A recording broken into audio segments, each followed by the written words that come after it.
지수는 여전합니다. 거래소가 1% 내외 정도 상승, 코스닥도 900선에 안정적으로 안착을 하고 있는데 문제는 약간 종목들이 오늘 가볍게 테마주 위주로 움직이고 있다는 점은 약간 아쉬운 대목이 될 것 같습니다. 저희 박진희 부장 연결해 볼게요. 네, 부장님 안녕하세요. 네, 안녕하세요. 네, 전체적으로 오늘 장의 판도 포인트 어떻게 읽고 계세요?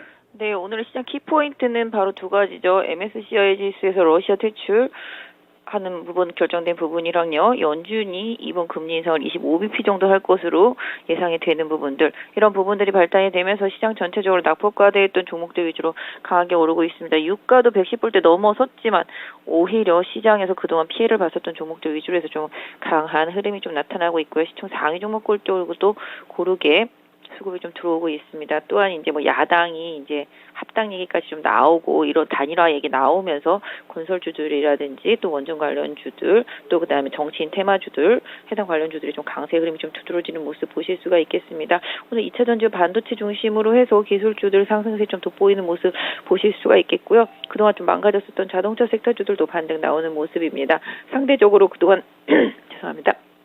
상대적으로 그동안 좀 많이 올랐었던 방산주라든지 오히려 좀 방어적인 종목들이었었던 조선주라든지 이런 쪽에서는 조금 차익실현 매물들이 좀 나오고 있는 모습 눈에 띄고 있네요. 알겠습니다. 전반적인 돌아가고 있는 장 초반의 분위기는 이렇습니다. 키워드 하나씩 자세하게 보면서 조금 더 전략팁 얻어보겠습니다. 함께 체크해 보시죠.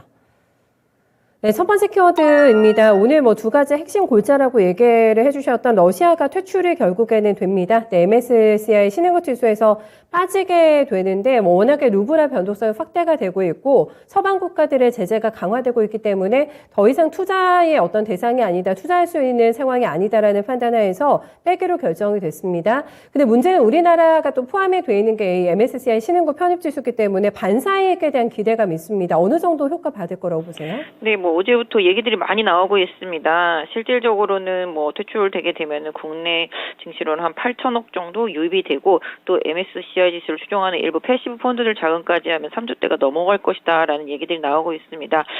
이런 부분들은 조금 3월 9일이 기준점이 될 거라고는 좀 말을 하고 있습니다만은 좀 실질적으로 러시아 증시 지금 멈춰 있기 때문에 이 부분을 팔아야 되는 부분들도 일정 부분 있겠습니다만 아까 말씀드린 대로 패시브 펀드 같은 경우는 상대적으로 먼저 들어올 수 있기 때문에 이런 부분들의 자금 유입은 좀 기대가 되는 부분이 분명히 있을 것으로 보여지고 있습니다. 오늘 장 초반인데요. 오히려 외국인이 사는 게 아니라 팔고 있습니다. 개인만 지금 코스닥에 공격적으로 매수해주고 있고요. 기관이 거래소 좀 방어해주고 있는 모습 보실 수가 있겠습니다.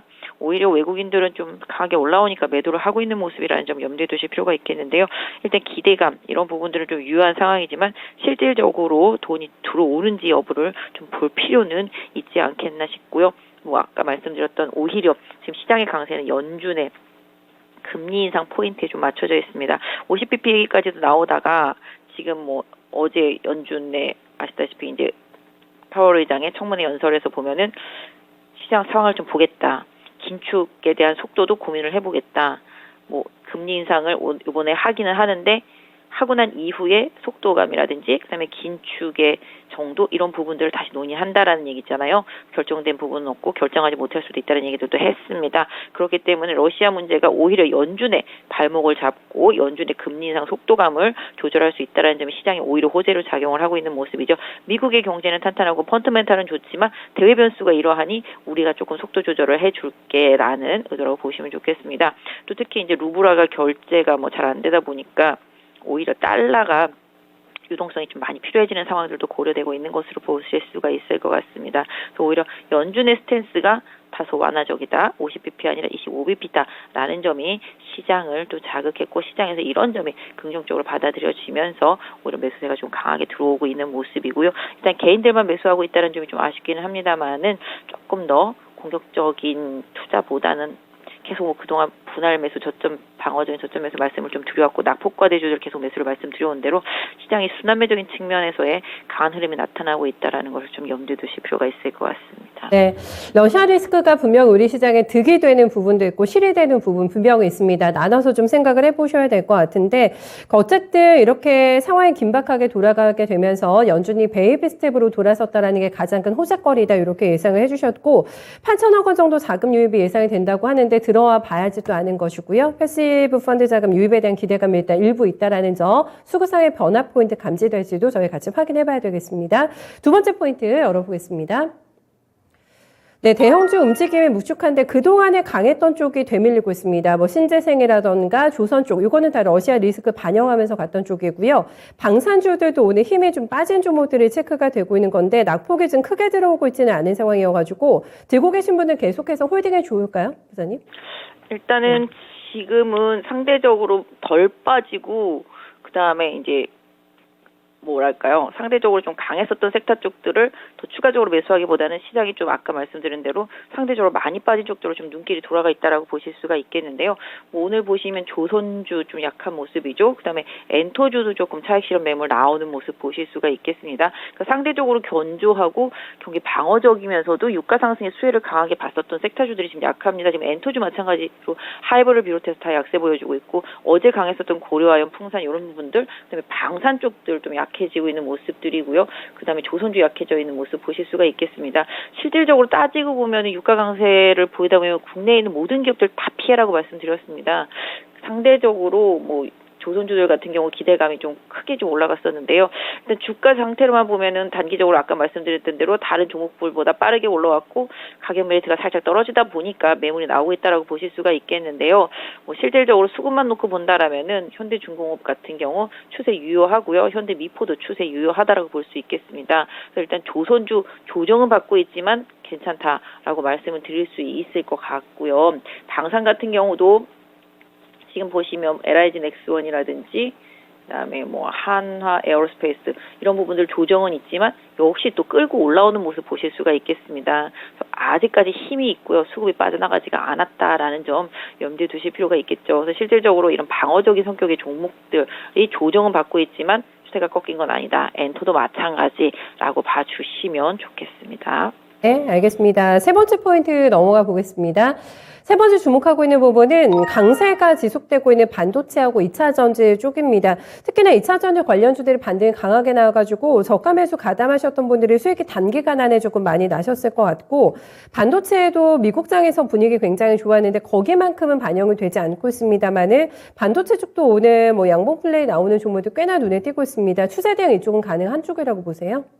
일단 뭐 보유하신 분들 조금 유지하시는 전략이라고 보겠습니다. 반도체 메모리 쪽 가격들이 좀 2분기는 지나야지 조금 반전할 수 있다라는 얘기들 좀 나오고 있는 모습이라고 보실 수가 있겠고 아직까지 반도체는 러시아 쪽에 대한 제재 이런 우려가 계속 유효하다고 보겠습니다. 그래서 미국 시장 반도체 강세와 우리 시장 반도체 강세는 서로 다른 길이라고 보시면 좋겠죠.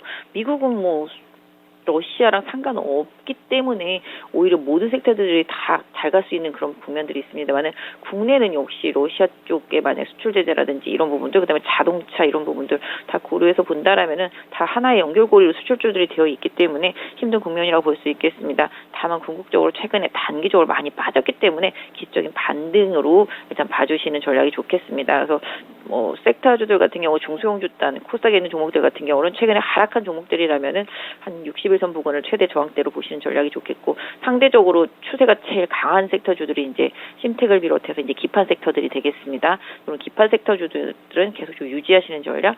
상대적으로 좀 뭐랄까 메모리라든지 뭐 비메모리 단에서 시장에서 최근에 약세를 보였던 반도체들은 오히려 좀 반등을 이용해서 비중을 살짝 조절하시는 전략, 추세적으로 강하게 가고 있는 반도체 섹터 내에 있는 기판 섹터주들 같은 경우는 유지하시는 전략 좋겠고 2차 전지도 마찬가지죠. 제가 뭐 최근에 너무나 많이 빠졌었기 때문에 말씀을 드렸고 유럽에서 이제 친환경 관련되어 있는 뭐 풍력이나 태양광들 가듯이 전기차 섹터주들도 같이 움직임이 있는 상황인데요. 상대적으로 좀 많이 빠졌었다라는 점이 가격적인 메리트로 좀 다가왔던 섹터입니다. 에코프로 그룹 계속 이제 강조드린 대로 흐름 강하게 좀 이어나가고 있고 상대적으로 덜 올랐던 뭐 나노신소재나 대주전자 그다음에 최근에 이제 유상증자 발표해서 좀 힘이 없긴 하지만 솔루스 첨단 소재 이런 쪽들도 계속 흐름을 유효하게 보시기 바랍니다. 그래서 일단 지수 코스닥 지수를 견인해야 되는 섹터주들 그다음에 성장주 섹터 내에서 최근에 조정이 많이 깊었던 섹터주들은 아까 말씀드렸던 대로 하락하고 있는 60일선 부분까지 1차적인 목표가를 두시면서 보유하시는 전략이 좋겠고요. 신규 접근은 약간 조금 애매할 수도 있을 것 같은데요. 올해 신규 접근은 차후에 뭐 60에서 찍고 조정이 들어왔을 때 그때를 노려보시는 전략 좀 어떨까 싶습니다. 그렇군요. 네, 기술적인 반등을 예상을 하고 대응이 필요하다고 합니다. 일단 프로비엠 기준으로 잡으면 61선이 42만 원대 위치가 되고 있기 때문에 조금 더 상방에 대한 여유감 가지고 보시면 될 것 같고요. 그때부터는 비중을 축소하는 전략 권고하고 있는 상황. 기판은 조금 다르네요. 네, 기판 쪽에서는 종목도 홀딩하고도 괜찮다라는 의견을 들어봤습니다. 오늘 장의 픽 어떻게 주시겠어요? 네, 사실 어제가 포인트였었는데 어제도 뭐 낙폭과대를 픽으로 드리긴 했습니다만은 오늘 죄다 다 올라버리는 바람에 사실 선택의 폭이 넓지가 않습니다. 사실 좀 힘드실 수 있을 것 같아요. 지금 조선주들 같은 경우도 조정은 나오고 있지만 지금 잡아야 될지 말지 고민이 되실 것 같고 아침에 시세 내고 밀리는 뭐 원전주를 지금 사기도 애매하고요. 그다음에 신재생 에너지들도 아침에 조정받고 끌고 올라왔는데 이 가격에서 사전이 부담이 될 거라고 보고 있습니다. 그래서 개인 투자자분들 상당히 좀 어려운 구간입니다. 그렇다고 뭐 삼성전자, 하이닉스나 현대차를 지금 사기도 좀 애매하죠. 사실 현대차 같은 경우 러시아 비중이 3% 정도밖에 안 되는데도 너무 과하게 많이 빠진 부분이 지금 강하게 반등으로 좀 나오고 있다라고 보실 수가 있겠는데요.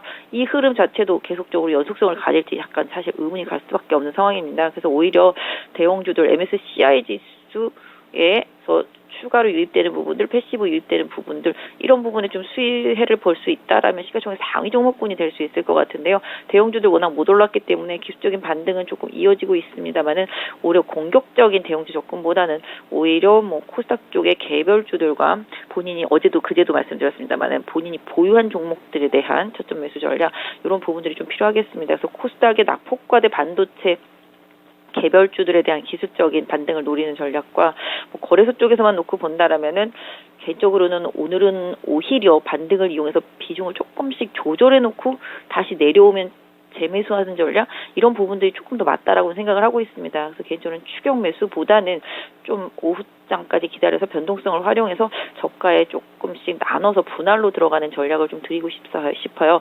그리고 뭐 카메라 섹터라든지 뭐 이런 휴대폰 폴더블 섹터 이런 부분들도 마찬가지가 되겠습니다. 그래서 상대적으로 IT 부품 섹터, 장비 섹터 내에서 덜 오른 종목들은 조금씩 모아가는 전략, 상대적으로 어제부터 강하게 올라오고 오늘도 강한 종목들은 오히려 좀 저항대를 고민해보는 전략 이런 쪽으로 조금 시장을 보시는 게 어떨까 싶습니다.